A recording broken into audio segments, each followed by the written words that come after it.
Nous allons voir dans cette séquence comment supprimer des modifications qui ont été faites sur un élément stylé de manière à le réinitialiser selon la composition initiale du style. J'ai deux possibilités, donc deux types de modifications qui peuvent être faites selon la manière dont le style surveille ou non les attributs.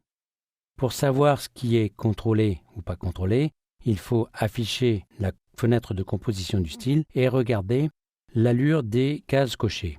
On va le faire sur cet élément ici. Vous voyez qu'un petit plus m'indique qu'il y a eu des modifications de fait. Donc si je veux savoir ce qui est surveillé, je choisis par clic droit modifier le style et à partir du moment où tout est coché ici, sauf l'option d'ajustement ici, ça veut dire que tous les attributs cochés sont surveillés sauf ceci. Si je fais des modifications, il n'apparaîtra pas de plus comme je peux le voir ici.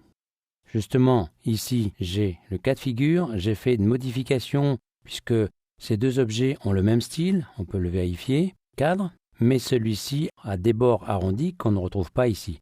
Cela veut dire que dans le style de cet élément, on va aller le contrôler, il y a des choses qui ne sont pas surveillées et notamment, c'est le cas pour l'option d'arrondi. Donc si je fais des modifications sur l'option d'arrondi, InDesign ne l'indique pas. Cependant, je peux supprimer ces modifications. Pour cela, je sélectionne l'objet, pour l'instant c'est fait, et je vois ici une icône qui m'indique qu'il y a eu des modifications de fait. En cliquant sur cette icône, ces modifications vont disparaître. Voilà qui est fait, et donc le style a été réinitialisé. Maintenant, on va regarder avec celui-ci. Vous voyez qu'un plus m'indique qu'il y a eu des modifications de fait. InDesign appelle ces modifications des remplacements.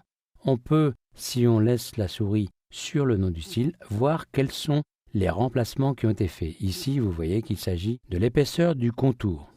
Donc si je veux réinitialiser le style comme il était au départ, cette fois-ci, j'ai deux possibilités. Soit je clique sur cette icône qui va effacer les remplacements, soit je réapplique le style, donc en cliquant à nouveau sur le style ici. Donc, je vais le supprimer par cette technique-là. Donc, vous voyez que InDesign surveille les modifications locales qu'on peut faire sur des éléments, vous avertit par différentes icônes et vous permet de réinitialiser les styles facilement.